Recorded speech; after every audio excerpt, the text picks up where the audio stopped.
I'm Barbra Weidlein from majoringinmusic.com. And if you're a music student, I hope you'll visit the website. But today I'm here to talk with all art students about how to get the most out of college fairs as an art student, whether your area is music or acting or musical theater or dance or the visual arts. The good news about college fairs going virtual this year is that you get to visit many different colleges from all over the country and beyond, and you get to go back as many times as you want. Something that you'll want to do is to take notes at each school that you visit. Before you start your visit, have available whatever you like to take notes with. You'll want your notes when you go back to consider the schools you visited, as well as when it's time to apply. You may even want to ask the schools you visit if it's possible to use your phone to record the session. So before we go any further, I want to address a question that I often get. How important is college for having a career in the arts? We all hear about musicians and dancers and actors and other artists who move to New York City or LA.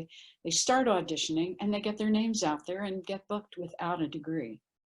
We also know that graduating from a college program does not guarantee that you'll have a successful career. So why bother with college? Well, regardless of your area of the arts, college provides far more comprehensive training than you're likely to be able to put together on your own.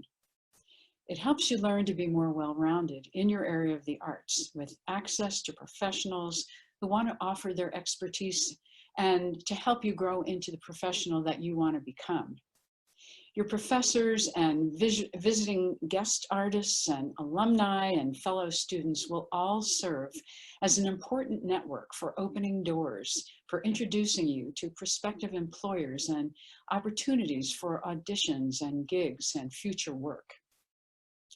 Injury prevention and self-care are vital to any field where the body is stressed, as it is in all the different areas of the arts in different ways. College programs offer intervention strategies and medical professionals to help you heal and to learn new and healthier techniques. They also offer interventions and strategies to help deal with performance anxiety, which is so common, especially among performing arts students, as well as professionals. You also learn how to present yourself, how to promote your work, how to collaborate with other artists, how to think outside the box. You learn how to manage an intensive practice schedule, and you also get to explore other areas of interest.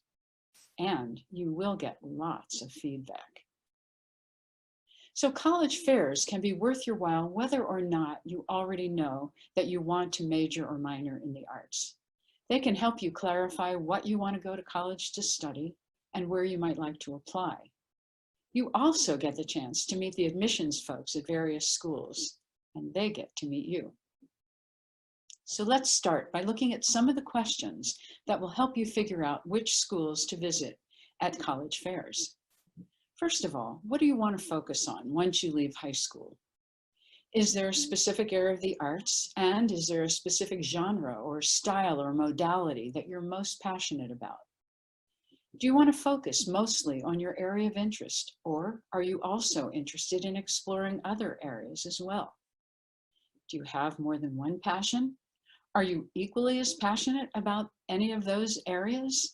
If so, you may want to think about a double major or a minor, or certainly being able to have electives in areas other than your main area of interest in the arts. Do you think you might want to teach at some point? And would that be K through 12, or would it be on the college level? How far from home are you willing and able to go for school? And what's your budget for college like? So the first time you visit a college fair, if you've already identified schools you think could be a good fit, make visiting them your priority. Hopefully you've checked out their websites and come up with questions that weren't already answered on their websites. Or you can visit schools you've heard about, you've been referred to, or you've read about. Or you can simply window shop, which is especially helpful if you're a freshman or sophomore. Note that schools will take notes about you. They'll even create a file about you. So be prepared to present yourself as your best self as well as you can. Know that all the schools know that the pandemic has been incredibly hard on everyone. So they're not looking for perfection, but they would like to see you presenting yourself as well as you possibly can. Now, before you go back again to visit any of the schools, visit their websites. And don't limit yourself to just the big name schools. You want to look for what fits you. Don't get caught up in what each school names their program, but instead look closely at what the curriculum at each school is really all about. And is this what you really want to study? In music, be sure to check the differences between Bachelor of Music or BM degree versus the Bachelor of Arts degree. In theater, check the Bachelor of Fine Arts, the BFA, versus the Bachelor of Arts degree, because each degree has different requirements with more or less options for focusing on your area of the arts versus mixing it all up with electives. Conservatories are for students who mainly want to focus solely on their area of the arts.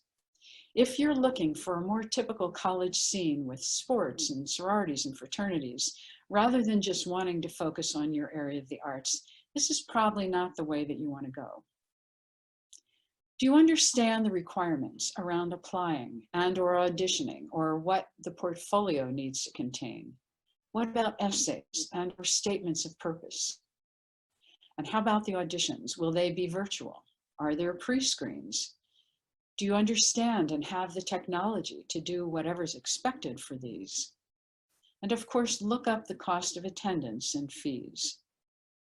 And then think about what questions do you still have? Now, if you're more serious about a particular school or schools, look at the faculty, read their bios in the areas you're interested in. Are there faculty trained and currently working in what you're most interested in studying? Then go back to visit that school again and ask any new or remaining questions. The good news about doing this is that this will also show them that you're a serious candidate for their school, and they really like to see that long before you actually apply. Be sure to find out at this point, how do you get a lesson from a faculty person? Is it free, or is there a fee? And how do you actually set that up? Can you talk with faculty members who teach what you want to study? And how do you do that? Can you get a few student contacts in your area of interest? And what career-oriented services and events does each school offer? Are there internships and other hands-on experiences? And how do you find out about these? Do they consider you for scholarships when you apply? And will the scholarships be as plentiful for the fall of 2021 and beyond? And what changes do these schools that you're interested in expect in your area of interest as a result of COVID-19? So if you're not really sure exactly what you want to study, what do you do and how do you consider schools? Well, this may reassure you. It's been said that anywhere from 20 to 50% of students enter college undecided about what they really want to do after they graduate. And about 75% switch majors at least once before graduation. So if you're uncertain about what you think you want to do after you graduate, consider schools that offer a variety of areas relevant to your area of interest, and that also give you time to explore. Liberal arts colleges, for instance, don't expect you to declare a major until your sophomore or even your junior year. And if your high school academics or your finances are needing a boost, you can consider a community college to start with, but be sure to find out in advance which ones will accept transfer credits. Now, what if you're doubting whether to major in the arts due to the pandemic, or because your parents are worried about your doing this, or for any other reason? Well, first ask yourself, what do you really love about what you've been doing in music or theater or dance or musical theater or the visual arts? And spend time doing what you love doing in that field. Listen to lots of music, watch some of the great musicals or theatrical performances that are offered online for free or minimal cost. Visit museums online and take in their great work. What excites you about this and what concerns you? Is there anything about your area of the visual or performing arts that leads you to feeling unhealthy or anxious or unhappy in some way? If so, take time to explore that. Talk with your parents, talk with teachers, talk with counselors and mentors about your doubts. Consider working with a coach or a consultant. And learn about the transferable skills that are gained by studying your area of the arts. These are the skills that you learn that will serve you well in your field, but also in probably any other related or a non-related area that you decide to pursue. Even in careers that have nothing to do with the arts, a degree in the performing or visual arts can be extraordinarily valuable.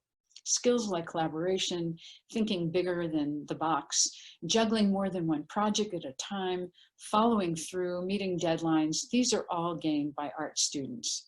Of course, it'll be up to you to recognize how you can apply any of this to a job or going for a degree in another field. If for some reason you can't, or you decide you don't want to continue in your area of the arts. Now, I just want to say something quickly about if you have learning differences, an attention disorder, or physical emotional disability, college fairs are not where you identify any of this. The admissions folks that you'll meet at the fairs are not the people who will be helping you if you do attend their schools. They will tell you to call the disabilities office at their schools because all U.S. colleges, universities, and conservatories are required to have a disabilities office to provide you with accommodations to help you be as successful as possible at their school. You will find a lot on school websites, but contacting the office may be the best way to learn specifically what each school offers. And you still don't need to self-identify until you accept a school, because at that point, please know that your high school IEP or 504 plan will not transfer to college. So let me offer you a few takeaways. Number one, no two schools are alike. So please don't make any assumptions or generalizations. Number two, schools don't expect you to be perfect, but they do expect you to read and follow whatever guidelines or rules they put out. And number three, college fairs are a terrific way to learn more. And you can continue to learn more through college websites, through resources like majoringinmusic.com or Dance Magazine or Backstage or the Art Career Project. So thank you for joining this session today. All the best to you as you move forward in learning about schools that can serve you well now and with your future plans. Please feel free to reach out to me through majoringinmusic.com. And if you're a music student, please do take advantage of the wealth of information and support that the website offers at no cost, including key information regarding over 70 different music schools, many of which are attending college.